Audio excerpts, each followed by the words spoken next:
황영웅 가수를 지키려는 마음의 심리 7가지. 사랑하는 시청자 여러분, 사람이 누군가를 지킨다는 것은 단순히 한 명의 가수를 응원하는 차원을 넘어섭니다. 특히 논란과 위기, 사회적 평가의 소용돌이 속에 선 인물을 향해 우리는 당신 편입니다 라고 말하는 순간 그 마음은 단순한 팬심을 넘어 하나의 심리적 선택이 됩니다. 왜 사람들은 어떤 가수를 두고 그토록 강하게 지키려는 마음을 갖게 될까요? 왜 비판이 거셀수록 오히려 더 단단히 결속하는 현상이 나타날까요? 황영웅을 둘러싼 여러 상황 속에서도 그를 지키겠다고 말하는 사람들의 심리에는 비이성적인 집착이 아니라 인간의 아주 본능적인 감정 구조가 작동하고 있습니다. 사람은 단지 노래를 소비하는 존재가 아닙니다. 자신의 감정과 기억, 좌절과 희망을 어떤 인물과 연결시키는 존재입니다. 그래서 누군가가 무너지는 장면을 보면 그 사람만의 문제가 아니라 자신의 상처와 겹쳐 보이기도 합니다. 지키려는 마음은 어쩌면 그 사람을 향한 것이 아니라 그를 통해 비춰진 나 자신의 이야기를 향한 것일지도 모릅니다. 지금부터 그 마음의 심리학을 조금 더 깊이 들여다보겠습니다. 1부. 동일시의 심리. 사람은 자신과 전혀 상관없는 인물에게는 깊은 감정을 쉽게 쓰지 않습니다. 그러나 어떤 순간 그 사람의 표정과 말, 상황 속에서 자신의 과거와 겹쳐지는 장면을 발견하게 됩니다. 억울했던 기억, 해명할 기회조차 없이 오해받았던 경험, 다시 일어나기 위해 버텨야 했던 시간들. 그 장면이 포개지는 순간 관객은 더 이상 구경하는 사람이 아닙니다. 황영웅의 무대와 서사를 바라보는 일부 팬들의 감정에도 이동일 씨가 작동합니다. 저 사람도 버티고 있다. 나도 그랬다. 이 짧은 연결이 심리적으로 매우 강한 결속을 만듭니다. 동일 씨는 단순한 공감보다 깊습니다. 공감이 이해한다의 단계라면 동일 씨는 내 이야기 같다의 단계입니다. 그리고 인간은 자신의 이야기를 지키려는 본능을 가지고 있습니다. 그래서 비판이 커질수록 오히려 더 단단히 붙잡는 현상이 나타납니다. 이는 맹목이 아니라 자기 서사를 방어하려는 심리적 반응입니다. 결국 누군가를 지키는 마음은 그 인물을 향한 충성만이 아니라 그를 통해 비춰진 자기 자신을 지키려는 행동이기도 합니다. 2부. 공정성에 대한 본능. 인간은 생각보다 훨씬 강하게 공정함에 반응하는 존재입니다. 어린아이조차 자신이 부당하다고 느끼면 즉시 항의합니다. 이 본능은 나이가 들어도 사라지지 않습니다. 누군가가 과도하게 비난받고 있다고 인식되는 순간 사람들의 심리에는 경고등이 켜집니다. 저 정도가 맞는가? 지나친 것은 아닌가? 그 질문이 시작되면 단순한 관망은 멈추고 방어 심리가 작동합니다. 황영웅을 둘러싼 상황 속에서도 일부 팬들의 마음에는 사실 여부와 별개로 과도함에 대한 감각이 먼저 반응합니다. 인간은 완벽한 사람을 지키려 하기보다 과하게 공격받는다고 느끼는 대상을 더 보호하려 합니다. 이는 정의감과 연결됩니다. 정의감은 거창한 이념이 아니라 이건 아닌 것 같다는 감정에서 출발합니다. 특히 집단 속에서는 이 감정이 더 빠르게 확산됩니다. 한 사람이 말합니다. 너무 심한 것 같아요. 그 한마디는 공동의 정서가 되고 곧 연대의 신호가 됩니다. 그 순간 지키려는 마음은 팬심을 넘어 공정함을 회복하고 싶다는 욕구로 바뀝니다. 결국 누군가를 지키는 행동은 그 인물만을 향한 것이 아니라 자신이 믿고 싶은 세상의 균형을 지키려는 선택일지도 모릅니다. 3부. 투자 효과. 사람은 아무것도 들이지 않은 대상에게는 쉽게 등을 돌릴 수 있습니다. 그러나 이미 시간과 감정, 비용을 들인 대상에게는 생각보다 훨씬 오래 머뭅니다. 심리학에서는 이를 매몰 비용 효과라고 설명합니다. 이미 투자한 것이 아깝기 때문에 합리적 판단과 별개로 관계를 유지하려는 경향입니다. 황영웅을 지켜보며 무대 영상을 반복해서 보고 투표에 참여하고 공연을 찾아가고 응원글을 쓰며 시간을 보낸 팬들의 마음에는 단순한 호감 이상의 축적이 쌓여 있습니다. 그 축적은 숫자로 환산되지 않는 감정의 자산입니다. 내가 이 사람을 응원해온 시간이 있는데 이 문장은 단순한 아쉬움이 아닙니다. 자기 선택을 부정하고 싶지 않은 심리입니다. 만약 그 대상이 완전히 무너진다면 자신의 판단 또한 틀렸다고 인정해야 할지도 모릅니다. 사람은 자신의 선택이 헛되지 않았기를 바랍니다. 그래서 위기 상황일수록 오히려 더 강하게 지지하는 현상이 나타납니다. 이것은 맹목이라기보다 자기 일관성을 지키려는 심리적 방어입니다. 우리는 누구나 나는 틀리지 않았다는 감각을 유지하고 싶어 합니다.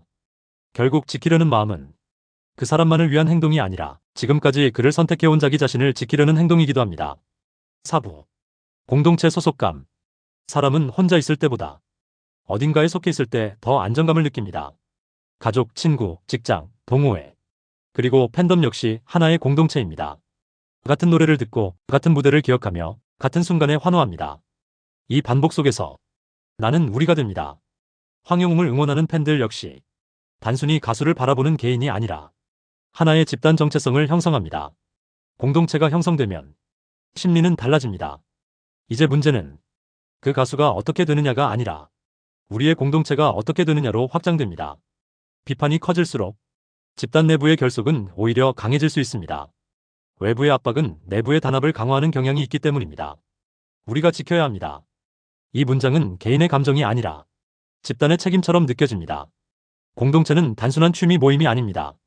그 안에서 사람은 인정받고 공감받고 존재감을 확인합니다. 그래서 공동체가 흔들릴 때 지키려는 마음은 더욱 강해집니다.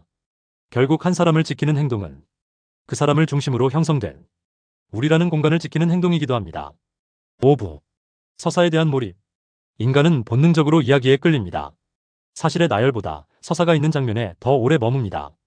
특히 추락과 실현, 그리고 다시 일어서는 과정이 담긴 서사는 강한 감정적 몰입을 만들어냅니다. 누군가의 성공보다 누군가의 위기와 회복에 더 깊이 반응하는 이유도 바로 이 서사 구조 때문입니다. 황영웅을 둘러싼 이야기 역시 단순한 활동 이력의 나열이 아니라 굴곡 있는 서사로 인식됩니다. 사람들은 그 이야기의 다음 장면을 궁금해합니다. 여기서 끝일까? 다시 무대에 설 수 있을까? 이 질문이 생기는 순간 관객은 구경꾼이 아니라 이야기의 동행자가 됩니다. 서사에 몰입하면 그 인물은 더 이상 낯선 타인이 아닙니다. 자신이 감정적으로 투자한 이야기의 주인공이 됩니다. 그래서 중간에 멈추는 것을 쉽게 받아들이지 못합니다. 사람은 결말을 보고 싶어 합니다. 특히 회복과 반전의 결말을. 그 결말이 완성되기 전까지 지켜보려는 마음, 지켜주려는 마음이 지속됩니다. 결국 누군가를 지키는 행동은 그 사람을 향한 충성만이 아니라 자신이 몰입해온 이야기, 완결을 보고 싶어하는 심리이기도 합니다. 이야기는 끝나기 전까지 사람을 놓아주지 않습니다. 6부. 보호 본능. 인간은 생각보다 강하게 지켜야 한다는 감정에 반응하는 존재입니다. 길에서 넘어지는 아이를 보면 본능적으로 손이 먼저 나갑니다. 공격받는 장면을 보면 몸이 먼저 긴장합니다. 이 보호 본능은 가족에게만 작동하는 것이 아닙니다. 정서적으로 가까워졌다고 느끼는 대상에게도 동일하게 작동합니다. 황영웅을 향해 일부 팬들이 보이는 강한 방어 심리 역시 이 보호 본능과 연결되어 있습니다. 특히 누군가가 집중적으로 비판받고 있다고 인식될 때 심리는 자동으로 약자 구도를 형성합니다. 지금은 누군가 옆에 서 있어야 할 때다. 이 감정은 논리보다 빠르게 움직입니다. 보호 본능은 단순히 상대를 돕겠다는 의지가 아니라 자신이 도덕적으로 옳은 선택을 하고 있다는 내적 확신을 동반합니다. 그래서 그 행동은 더 단단해집니다. 때로는 비판의 내용과 별개로 지금은 몰려있다는 느낌만으로도 방어 심리가 강화됩니다. 이 심리는 공격을 받는다고 느끼는 순간 더 크게 작동합니다. 왜냐하면 보호 본능은 위험 신호에 반응하도록 설계되어 있기 때문입니다. 결국 지키려는 마음은 한 사람을 향한 충성심이라기보다 위험하다고 느끼는 상황에서 자신이 할 수 있는 역할을 찾는 본능적 반응일지도 모릅니다. 보호는 사랑의 한 형태이기도 합니다. 그리고 사랑은 위기 속에서 더 분명해집니다. 7부. 희망의 상징화.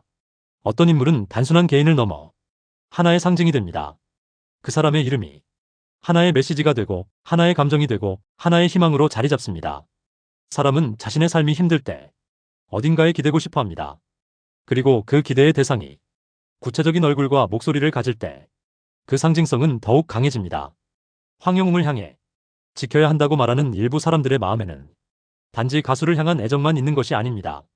다시 일어설 수 있다는 메시지, 끝이 아닐 수 있다는 가능성, 버티면 기회가 온다는 상징이 함께 담겨 있습니다. 만약 그 상징이 완전히 무너진다면 그것은 한 사람의 활동 중단이 아니라 자신이 붙잡고 있던 희망의 한 조각이 사라지는 것처럼 느껴질 수 있습니다.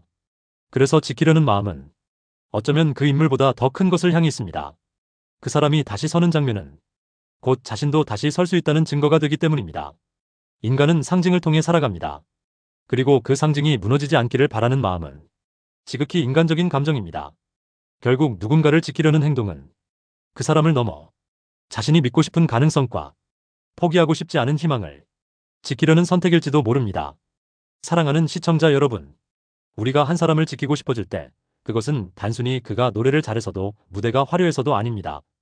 그 사람의 목소리 속에서 나 자신의 상처와 시간, 기억을 발견했기 때문입니다. 팬이 가수를 지키려는 마음은 심리학적으로 보면 투사이자 동일시입니다. 그의 고난은 곧 나의 고난이 되고 그의 재기는 곧 나의 회복이 됩니다. 그래서 누군가를 향한 비난이나 공격은 단지 한 연예인을 향한 것이 아니라 그를 통해 위로받아 온 나 자신의 삶을 부정당하는 것처럼 느껴집니다.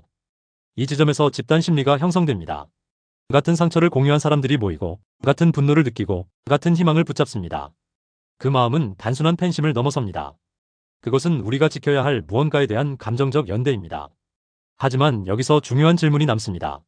지킨다는 것은 무엇입니까? 맹목적인 방어일까요? 아니면 진실과 성장을 함께 요구하는 성숙한 지지일까요? 심리학적으로 가장 건강한 지지는 비판을 거부하는 사랑이 아니라 성장을 믿는 사랑입니다. 누군가를 지킨다는 것은 그의 인간적 한계를 부정하는 것이 아니라 그가 더 나은 사람이 되리라는 가능성을 믿는 일입니다. 그래서 결국 우리가 지켜야 할 것은 한 사람의 이름이 아니라 그 이름을 통해 우리가 배웠던 회복의 가치입니다. 황영웅이라는 이름이 상징하는 것이 도전, 좌절, 재기, 그리고 노래라면 우리가 지켜야 할 것은 그 상징이 무너지지 않기를 바라는 우리 마음속의 희망일지도 모릅니다. 사람은 완벽해서 사랑받지 않습니다. 부서질 듯 하면서도 다시 일어나기 때문에 사랑받습니다.